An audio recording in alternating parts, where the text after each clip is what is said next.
25장 멸류관 가지고 주 앞에 들이세 자 천사 기쁜 노래가 온 땅에 퍼지네 내 혼아 깨어서 주 찬송하여라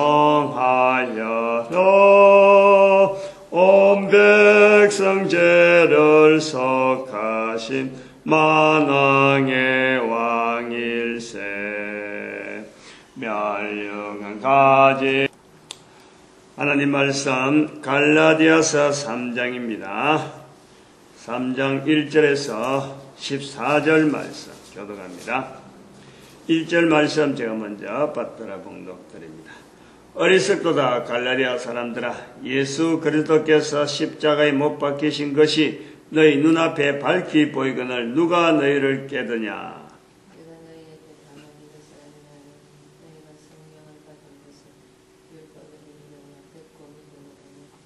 너희가 이 갈라디아서 3장은 어찌 보면은 본격적인 그 사도 바울의 그 어떤 이 논리를 전개하는데 로마서보다 내용은 로마서하고 비슷한데 로마서보다 시기적으로 굉장히 앞서 있는 거죠. 로마서는 이 바울 자체 한 사람이 그 어떤 논리를 전개하는 데에 어떤 주제를 가지고 논리를 정리하는 데에 뭔가 그 갈라디아서 환경하고 로마서 환경 그 환경 자체의 변화 그러니까 갈라디아서는 갈라디아에 있는 성도를 겨냥했다라는 어떤 환경이 있고 로마서는 아무도 로마에 있는 사람에 대해서 어떤 자기가 가서 로마 교회를 세운 것도 아니고 그냥 가려고 하는 만나지 않은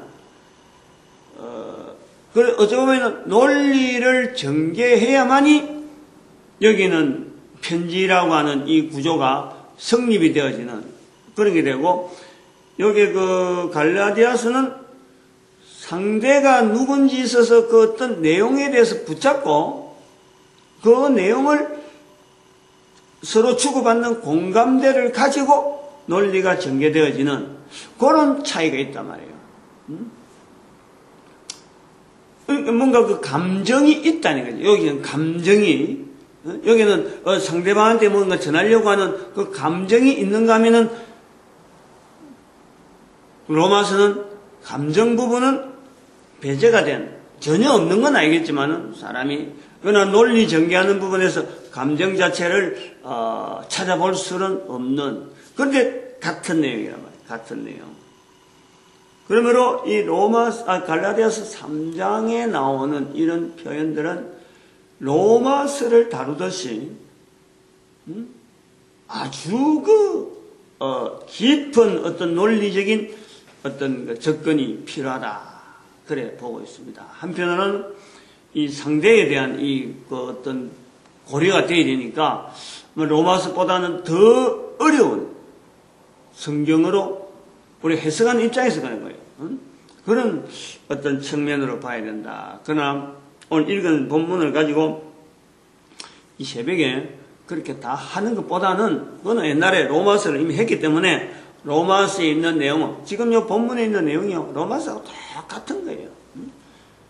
그 사람이 동일한 사람이고 갈라디아서 한번 써본 이걸 가지고 로마서에서 풀고 또 전반적인 정리를 차분하게 해놓은 내용이니까 오히려 로마서가 이 해석하고 하는 데는 상대방에 대한 배려라든지 이런 걸 객관화시키는데 갈라디아 교회라고 하는 건 딱 주관적인데 이 전체 교회를 상대한 데는 로마서가 낫다. 그런 걸 우리가 볼 때 간단히 넘어가겠다 이 말이에요. 이 의인이 믿음으로 살리라 하는 이 주제를 오늘 11절에서 우리 보는데, 이게 로마서 1장 17절이고 하박국 2장 4절이다.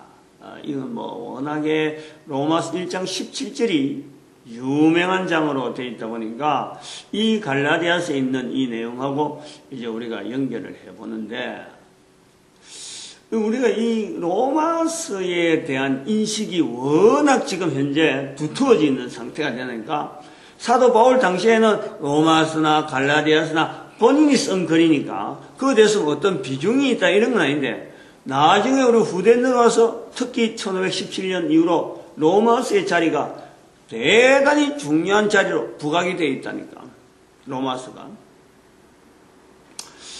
그러다 보니까 이 갈라디아서의 3장에 있는 이 내용 자체를 읽을 때 분명히 누군가를 좀 겨냥을 하고 적었는 기록을 한 글인데도 불구하고, 이 방금 제가도 인용하듯이 3장 11절에 있는 이 믿음으로 말미암아 살리라, 여기도 이야기했다.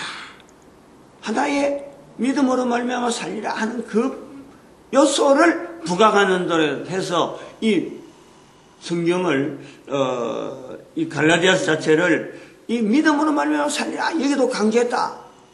그래서 이렇게 똑같은 단어로 강조를 했기 때문에 이 믿음으로 말미암아 살리는 이것은 아주 중요한 얘기다. 이렇게 언급이 되어지는 그 현장으로 본다는 거야. 그 두 개를 아까처럼 이렇게 객관적으로 이렇게 쭉 해서 분해를 원래적인 내용의 분해를 해봐야 될 필요가 있다. 왜 이렇게 이야기하냐면은 3장 1절에서 쭉 넘어다 보면은 3장 11절에 딱 고막 액센트를 두버리면은 1절, 2절, 3절에서 넘어오는 즉 이 믿음으로 말미암아 살리라 하는 여기에 흘러오는 과정에서 중요한 대목을 놓치버린다. 놓친다.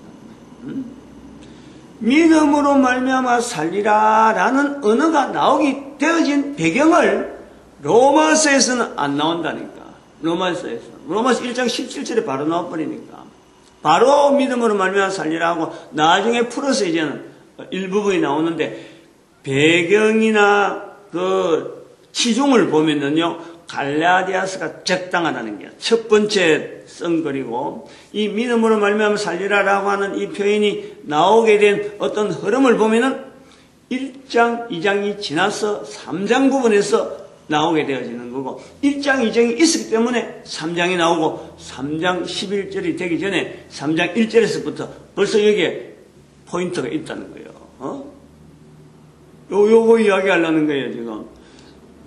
믿음을 말미암아 살리라는 우리가 하여튼 거의 종교교육 이후로는 거의 캐치프레이즈 비슷하게 아주 믿음으로 말미암아 산다, 믿음으로 말미암아 산다, 워낙에 해가지고 믿음이 뭔지도 모르고, 엉터리 믿음, 우리가 믿음 쌓으니까 온 세상 사람들이 다 그것도 믿음, 이슬람에도 믿음, 불교도 믿음, 이런 수많은 사람들이 믿음 하면서 우리 믿음이 자체가 흩어져 있는 거예요. 뭐가 믿음이냐 하면은 교회 안에 다니도 모르고, 설교한 사람도 믿음이 모르고, 신학자조차도 믿음에 대한 정의를 못해갖고 숱한 세월을 보내오는 거예요.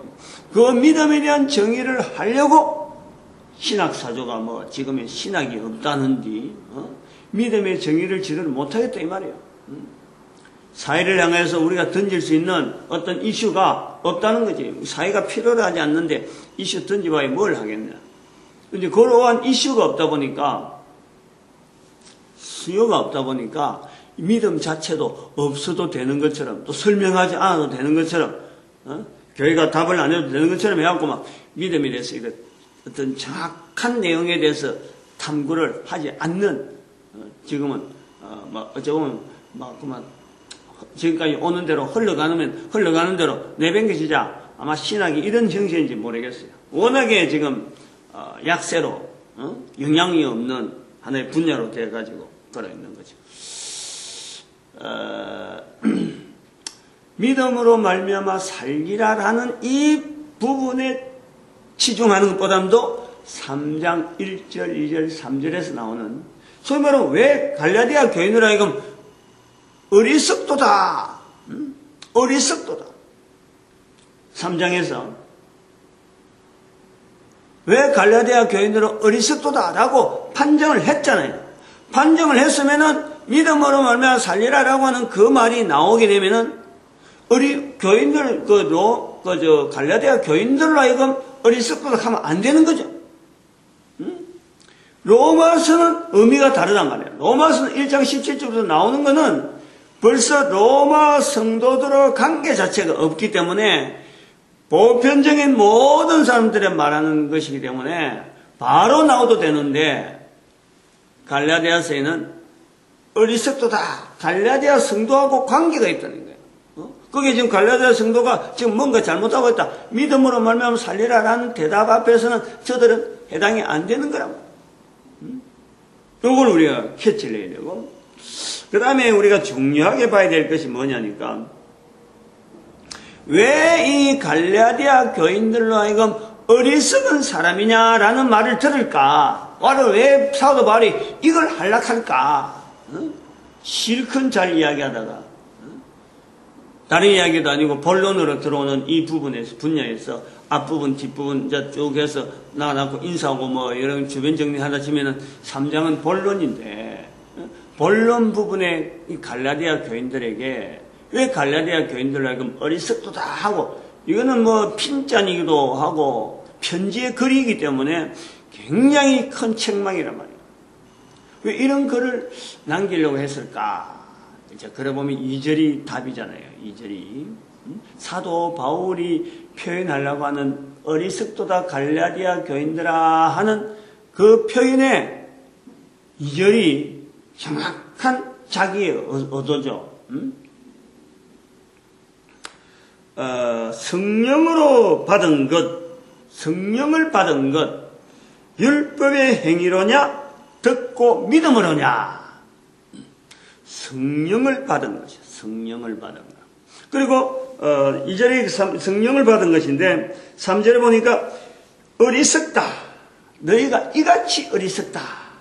즉 성령으로 시작했다가 육체로 마치겠느냐. 요 표현이 표현되니까 요 내용이 이제 그는 계속 이제는 논리적으로 왜 어리석으냐? 왜 성령으로 시작했다 육체로 마치느냐? 성령 받은 것이 육신으로냐? 율법으로냐? 듣고 믿음으로냐? 여러한 문장을 풀어 논리적으로 하나하나 풀다가 보니까 의인은 믿음으로 말미암아 산다 라는 내용이 나온다 이 말이에요. 로마서 1장 17절에 대한 그 어떤 왜 이런 내용이 나오느냐 하는 것은 갈라디아서 3장에서 11절까지 나오는 그 논리가 있어야 그 말이 나오게 된 배경을 우리가 알게 되는데, 그 말이 나오게 된 가장 기본적인 것은 갈라디아 성도들이 어리석었다는 거죠. 어리석었다고 사도 바울이 본다는 거예요. 그 어리석다고 보는 것에서는 성령으로 시작했다가 이거를 성령이 아닌 육체로 마치는 거로 지금 비유되는 거로 본다는 말이에요. 우리가 이 사도 바울을 통해서 또 한편으로는 성경을 통해서 어쩌면 이스라엘 민족 전체를 통해서 하나님께서 성경을 온 인류에게 풀어주는 아주 중요한 우리가 그 실마리를 보는 거예요. 뭐냐면은 저는 이것이 이제 그 유대인의 강점이라고 해요. 유대인의 강점. 이거는 유대인의 강점이면 유대인의 약점이 있는 거고, 유대인의 약점인데도 불구하고 또 우리에게 이렇게 성경이 남아있는 여러 가지 또 성경 외에 다른 요소들이 있다. 이렇게 보는데, 유대인의 강점이 뭐냐? 유대인의 강점. 우리가 그걸요, 온 인류가 인정을 해요. 인정을. 이게 1945년 이전 같으면요, 대수롭지 않게 넘어갈 수가 있어요. 이런 내용을 이야기해봐도 또 볼 수 있는 안목이 있을지 없을지 모르겠어요만은. 근데 1945년 이후에는 이스라엘이 독립이라는 사건을 좀 두고 있잖아요. 그리고 그것이 나라로 번연히 지금 위치를 차지하고 있잖아요. 중동의 화약고사도요, 그게 뭐 전 세계 사람이 다 달라붙어도요, 이제는 안 사라집니다. 지구에서 물러서지 않는 나라란 말이에요. 이름이 삭제될 수가 없어요. 2000년 동안 삭제되어지는 그 어떤 이름이 없었던 그 유관 세력 자체가요, 자기들에게 지금 어마어마한 지금, 나름대로의 그 어떤 내력이 있어가지고, 어떻든 버텨나갈 거예요. 어떻든. 그 사람들이 또 그런다고 해서 사람의 힘으로 버텨나가는 건 절대 아니에요. 이건 하나님의 놀라운 섭리 속에 지금 있다고 보는 거예요. 그래서 이스라엘의 강점 자체라는 이런 내용을 이야기할 때 항상 이야기하지만 우리가 말이죠. 정치하는 사람이라든지 사회의 어떤 여러 가지 분야에 뭔가 활동하는 사람이라든지 역사학자라든지 어떤 이걸 말이요. 사실은 비추어 봐야 돼요. 이스라엘 자체에 대한 이 비추어봐서 이 성경 전체가 요구하는 내용 자체하고 이스라엘에 걸어가는 걸음하고 사람들에게 이걸 비춰줄 수 있는 하나의 서로 간의 뭐 자료, 인류의 방향을 바르게 인도하는 하나의 자료로 이걸 사용해야지 무시하면 안 되는 거예요. 무시하면요 어떤 사람이든지 어떤 분야에 있든지 그 사람은요 올바른 지침서를 내놓지 못하는 그냥 자기만 알고 있는 것뿐이 아니라 다른 사람에 대해서 영향을 줄 수 있고 올바르게 인도할 수 있는 데는 절대 이것이요 부적합한 거예요. 이스라엘 자체를 이스라엘이 지금 현재 존재하고 있는 이 이유에 대해서 여러 가지에 대해서 접근하지 않으면은 인정하지 않으면 그렇다는 거예요. 인정하지 않으면 괜히 글로벌 켜가지고 글로벌에 가는 그 구조 속에 경제 쌓고 거기에 대해서 어떤 우리 민족의 어떤 생산성 쌓고 이런 데에만 초점 맞춰갖고는 안 되는 거예요. 복지도 우리 민족의 복지만 갖고 막 다루갖고는 안 되는 거예요. 성경에 근거해서 오랜 역사 동안 다루어지는 이 책이잖아요. 벌써 4000년 이상이 이 책이 가지고 있고 그리고 거기에 인해서 비춰볼 수 있는 나라가 있잖아. 지금 이스라엘 나라가 있단 말이에요. 그 이스라엘 나라하고 성경하고 뛸 수가 없는 거예요. 그를 통해서 온 인류가 그 나라마다 그 사회마다 어떤 나아가는 걸음에 하나의 모델적으로 아니면 어떤 지침을 만들어 가는데 이런 걸 자료로서 활용을 해야지. 그 활용 안 하면 그 사람은 어떤 분야에 있든지 간에 제대로 된 지침서가 다른 사람에게 유리하도록 만드는 건 아무것도 없습니다. 어쩌면 말이죠. 요즘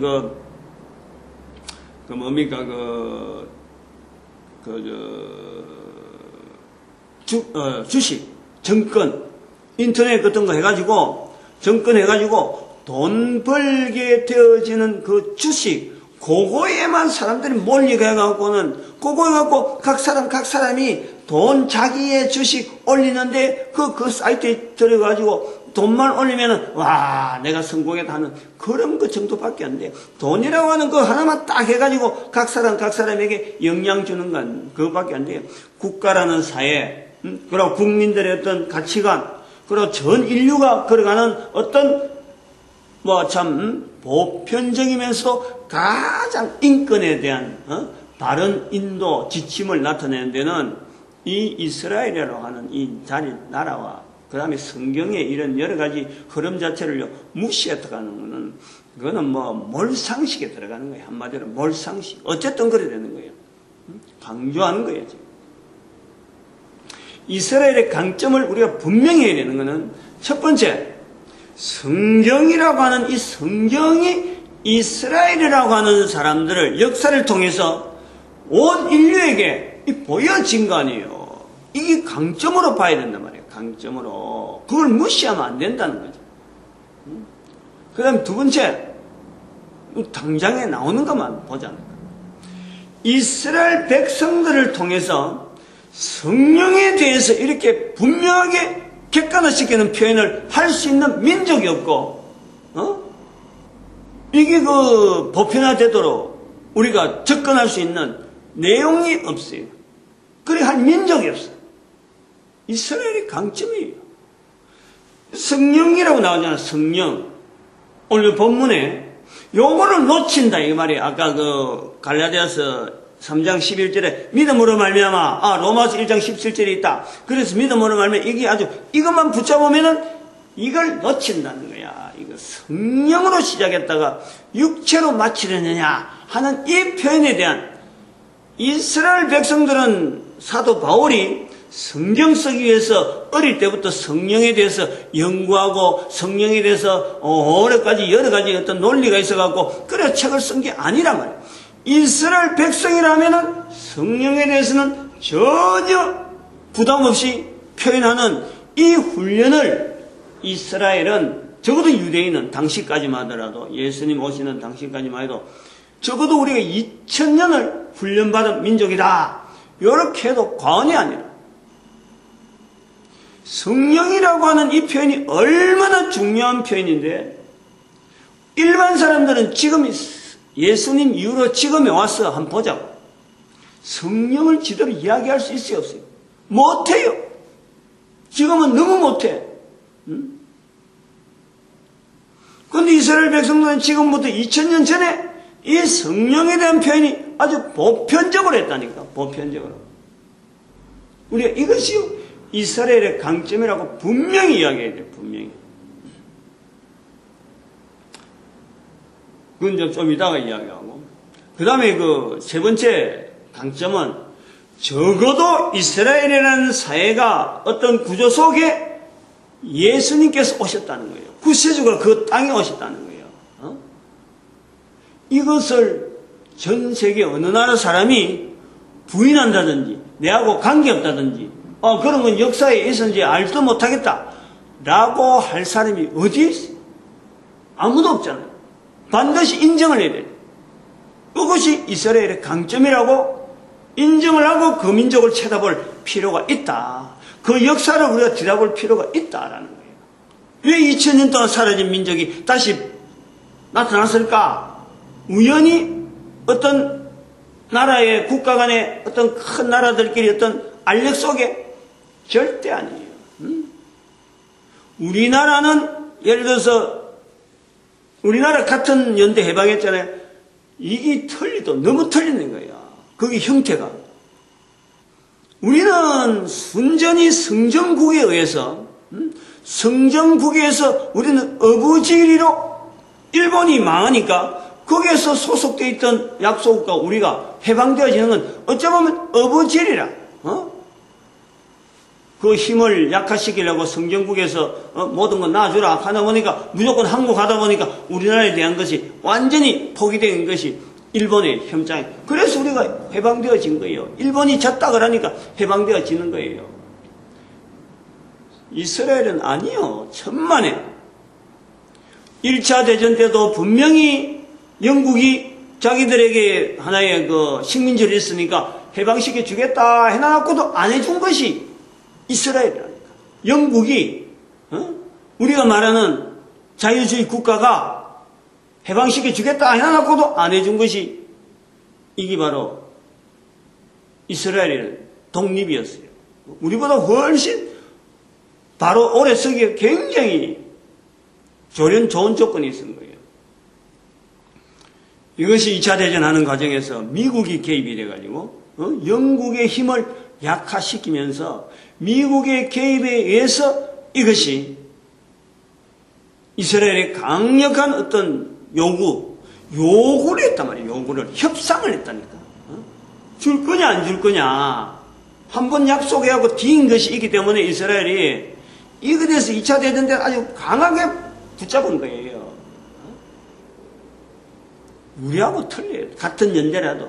같은 연대에 있은 것에는 분명히 우리 민족이 다른 어떤 민족보다도 이스라엘에 대한 인식을 우리는 남들보다 더 연구를 하고 더 어떤 해야 될 여러 가지 이유도 있고 내가 늘 이야기하자면 우리 민족의 자리가 성경 속에서 들어갈 수 있는 분명한 자리가 있으니까 이스라엘의 오히려 아킬레스건이 우리 민족이라니까.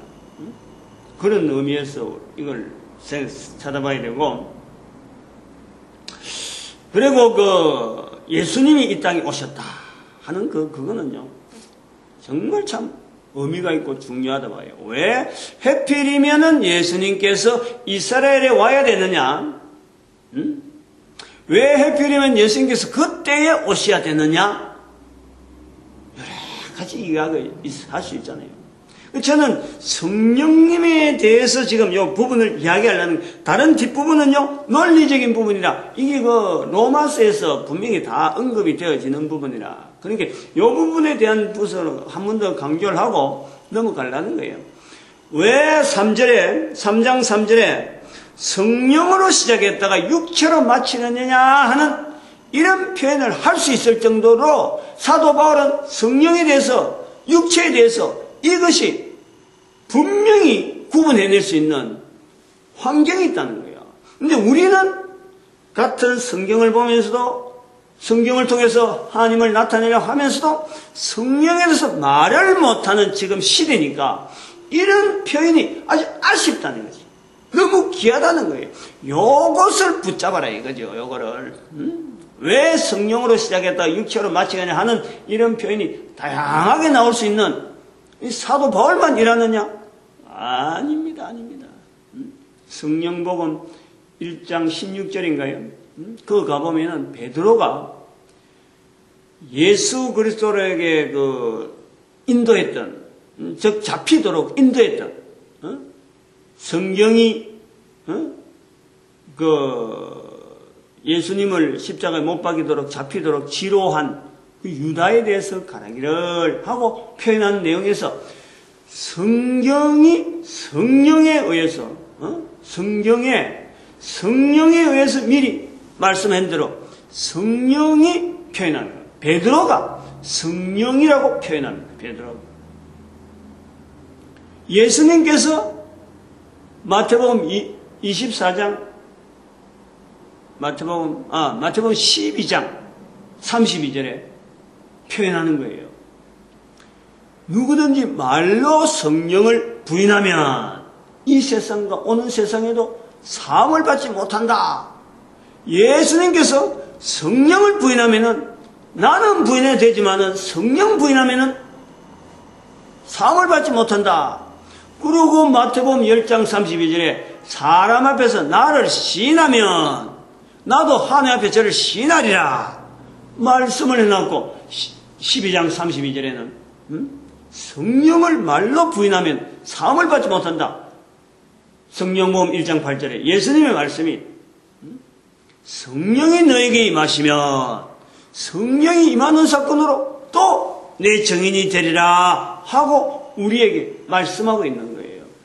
그만큼 보편적인 이런 표현 속에, 상황 속에 이 단어 한마디, 예수님께서 남길 수 있는 오직 성령이 임하시면, 이 말씀 하나 남기기 위해서 예수님이 이 땅에 오셨다라고 한다면은 예수님이 그 당시 와야 될 이유, 왜 이스라엘이 되어야 되느냐? 이유, 성령님에 대한 환경이란 말이에요. 환경.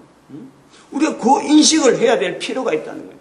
예수님이 이 땅에 오셔야 될 이유와 예수님이 또한 이 땅에 오셔가지고 남겨주고 가시는 말씀 앞에 성령을 빼버리면은 어떤 답이 안 나온다. 답이 안 나온다. 그만큼 중요한 개념이 바로 성령님에 대한 거고, 이 표현을 모든 사람이 할 수 있길 바라는 것이 예수님의 간절한 마음이고, 또 그것이 바로 진리를 아는 거란 말이에요. 진리를. 성경의 어떤 주제와 같은 모든 사람이 구원받기를 바라고 모든 사람이 진리를 이루기 원하시는 것이 바로 하나님의 뜻인 거예요. 하나님은 원하신다는, 그 성부 하나님께서 보여주시는 성경이라고 하는 이런 구조가 남아있는 이런 형태를 왜 성령이 우리한테 주어지고, 왜 성령님이 표현되어지고, 예수님이 왜 오셨을까? 요거 전체를 나타내는 이 성경에, 성경을 통해서 나타나는 하나님의 뜻, 즉 성령님에 대한 인식이에요. 성령님에 대한 인식. 이 성령님에 대한 인식을 우리가 지금 할 수 있는 환경이 바로 전도 현장이라고. 전도 현장. 전도라고 하는 이 힘에, 전도라고 하는 이 구조에 성령님의 이 위치를 반드시 연결해야 되는 거예요. 지금 대통령 선거 지금 한참 하고 있으니까 대통령 선거 유세 얼마나 많은 스피치입니까? 그 많은 스피치가 많이 나오잖아요. 근데 그 스피치를 봐보십시오. 거기에 성령님을 인정하는 스피치가 있나 없나? 한마디도 없습니다. 그게 우리 사회예요, 우리 사회. 우리 사회에 가장 말 나오는 대통령 선거에서 많이 나오는 단어, 그 단어가 우리 사회의 이슈란 말이에요. 누가 들어도, 보편적인 이런 어떤 개념, 저기 지금 저런 말을 저 사람 할 때는 이게 어떤 내용에 우리가 지금 인식하는 게 있잖아요, 인식하는. 근데 그 속에 나오는 말이 우리 국민들의 사고방식이고, 우리 국민들이 원하는 어떤 방향이고, 그래 되는 거예요. 근데 그 말에, 어제도 박근혜 씨 KBS 저녁 11시 가까운데, KBS 9번에서, KBS 1TV지, 1TV. 그것서, 2TV인가? 그것서 나왔어요. 1TV가 예능인가? 2TV가 예능 아닌 다른 부분에, 개콘 실컷 보고는 그쪽으로 넘어가면은, 그 취재 432일이 있는데, 어제는 그게 밀리더라고. 박근혜 씨가 바로 나와서 연설 초반에 했는데, 끝까지 들었어요. 끝까지 들었는데, 그게, 난 문재인 씨 나올 줄 알고, 또 문재인 씨는 어떤 내용인고 하고 기다렸더만, 어제는 박근혜 씨만 하고 말대. 난 오늘 할란지 모르죠. 시간을 배려를 하겠죠. 그리고 그 내용에 없어요. 문재인 씨가 있을 수가 없어요. 성령에 대해서는 없지요. 교회에서도 안 쓰는데, 한마디로, 2000년 전에 이렇게 성경에 기록된 교회에서도 안 쓰는데, 정치하는 사람 앞에, 일반 사람 앞에 바란다는 것 자체가 안 맞지. 그러나, 우리가 볼 때, 그러한 것을 마음대로 쓰는 민족이 있다니까, 지금. 이스라엘 나라가 그렇게 쓰는 나라라니까. 그 나라하고 관계를 맺으려면은, 이 부분의 차이, 우리 민족과 그 민족의 차이에 대한 근본적인 부분에서 이 성령에 대한 이 자리를요, 놓치면 안 되는 거예요. 아주 중요하게 제가 지금 힌트를 주는 거예요. 정치하는 사람이나 하더라도 외교, 안보 여러 가지 관계에서요, 이스라엘하고 관계 안 되는 것이 없습니다. 이제 앞으로 가면 갈수록 굉장히 밀접하게 관계돼요. 이게 정치하는 사람 필요 없다. 사회 사업가 필요 없다. 이거는 아까도 말했지만 무식하게 하는 거예요. 무식하게. 그러면 안 돼요. 전적으로 제대로 해야 돼요. 제가 이제 욕을 하면서 우리가 나타나는 일상생활에 성령을 인정할 수 있는 여러 가지 부분을 훈련시키는 거예요. 제가 지금 이야기를 해드리는 거예요. 두 가지 예를 들어서 하려고 그래요. 다른 부분은 나는 요것만 오늘 아침에 강조를 좀 해야 될 것 같아요. 어제가 내가 이제 환갑이라 그러면서 주일인데 진해에서 어머니가 돈을 보냈잖아요. 그래서 나는 동생들이 보냈으면은 내가 사실 돌려보내라 했어요. 근데 어머니가 보냈다 했기 때문에 일부가 이제 있다는 거지. 그래서 내가 추첨했던 건데, 돈은 결국 받은 게 됐는데, 이제 어머니하고 통화를 하는데 어머니가 구미에 오겠다는 것을 처에게 이야기했다는 거죠. 그래서 내가 반가워가지고, 그렇게 안 올라가던 사람이 이제는 오겠다 하니까 반가워서, 어쨌든 동기 전에 오시라고, 날씨 춥기 전에 오는 게 좋겠다 하고 내가 그래 인사를 했어요. 바로 그 부분이 저는 어떤 흐름에 지금 여러 가지 일정 속에, 그렇게 안 오려고 하던 어머니가 온다고 하는 것 자체가 뭔가 이런 일 진행하는 데에 하나님께서 지금 정리하는 지금 시기로 내한테 암시를 하는구나. 이제 일이 여러 가지가 정리가 되어 가정하는, 그동안에 풀리지 못했던 부분들이 하나씩 풀어가면서 지금 정리하는 거로 나는 그래 읽는다는 거지. 다른 사람 보는데, 이거 날씨 추우니까 이제 겨울이 되니까, 어머니가 따신 데를, 그 진해 있는 분들 여기 따시니까 한번 옮기는 것 같다. 이 정도로 보지만은 나는 그렇게 안 본다는 거예요. 이건 뭔가 하나님께서 내 지금 여러 가지 과정을 인도하는 중에 하나의 사인으로 이런 것이 있다. 하나의 요 사인으로 내가 받아보는 인식을 자꾸 하는 거예요. 지나가는 일과성이 아니고 여기에 뭔가 하나님이 나타내려고 하는 어떤 섭리가 있다. 나는 그걸 굉장히 중요하게 보는 거예요. 왜냐하면 작년부터 했으니까, 작년부터. 1년이 넘었단 말이에요, 벌써. 이제 그렇게 보고, 두 번째는 뭐냐면, 사례를, 일반적으로 일어나는 사건 속에서 성령님을 어떻게 인정할 거냐, 요 훈련이란 말이에요. 자꾸 들어야 돼. 방금 박근혜 씨 이야기가 나왔는데, 어제 뉴스가 나왔잖아요. 어제, 박근혜 씨에 대한 뉴스가.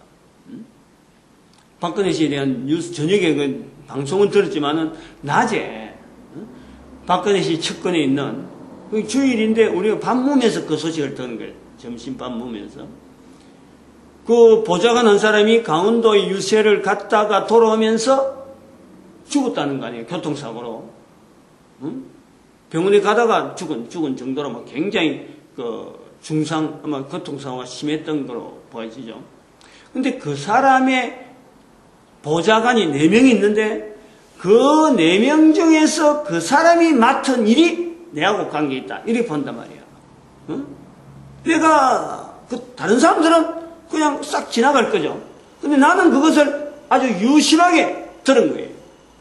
그 사람이 하고 있는 업무가 뭐냐면은 인터넷 담당이라죠. 인터넷. 다 알잖아, 그건. 그리고 그 사람이 뭐 또 담당하냐면 박근혜 씨의 개인적인 사항을 행사라든지 이런 거 정리하는데 그 사람이 최고로 권위자라는 거죠. 13년간이나 4명 중에서 그 사람이 맡아 있는 분야가 바로 인터넷과 개인적인 행사 담당하는 데는 그 사람이 맡아 있다. 이게 내가 딱 들어오면서요. 하하. 저 사람이 죽은 거하고 내가 전에도 말씀했지만 박근혜 씨의 그 홈피에 내가 어떤 의견을 적었다니까. 근데 그 응답이 없어요. 있을 리가 없지. 근데 그것을 내가 이야기할 때 그랬어요. 대선하기 전에 해라. 대통령 선거 나올 어떤 기미가 보이니까 몇 년 전 이제 작년인가 그래야 되니까 기미가 나오니까 내가 썼단 말이에요. 이거는 대선 전에 해야 될 일이고 직접 단둘이 만나서 해야 될 일이에요. 이게 말이 새뿌리면은 굉장히 이거는 나도 곤란하고 당신도 곤란하다. 이런 내용을 했단 말이에요. 근거를 몇 가지 좀 암시적인 걸 적어놨어요. 바로 이 일을 맡아 있는 사람이 이 사람이다. 나고 이제 그때서 알은 거예요. 보좌관이 있었는지 없었는지 그조차 몰랐고, 박근혜 홈피에라 해서 직접 나 관리한 줄 알았는데, 하하, 이 사람을 통해서 가는구나. 그랬는데, 담당자가 죽었다. 나는 그래 보는 거예요. 다른 사람은 그거 뭐 신경 쓸 필요도 없는 거예요. 내가 박근혜 씨의 개인적인 부분에 타치를 한 부분이 바로 이 부분이에요. 그런데 사람이 죽었다. 그러면은 두 가지 부분을 보는 거예요. 하나는 이 사람이 죽었기 때문에 그 자료가 완전히 소멸돼가지고 더 이상 접근할 수 있는 그 길이 완전히 막혔든지, 이제는 뭐 내가 기대를 안 해야 되었구나 라고 봐야 되는지, 안 그러면 이 모든 어떤 재앙 자체를 어쩌면 재앙인데 그 재앙 들어주려고 한 거고, 내가 그 재앙 자체를 이 사람이 지고 가는 수도 가는 건가 이렇게 볼 수도 있고, 내가 한 것만 연결하면 그렇다는 거예요.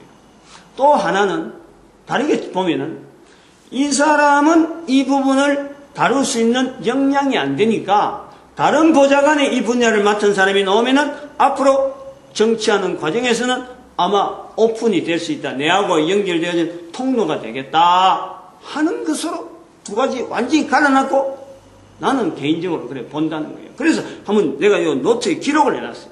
요즘 새벽기도 하는데 어제 사건에 대해서 빨간 걸로 가지고 노트에 기록을 해놨어요.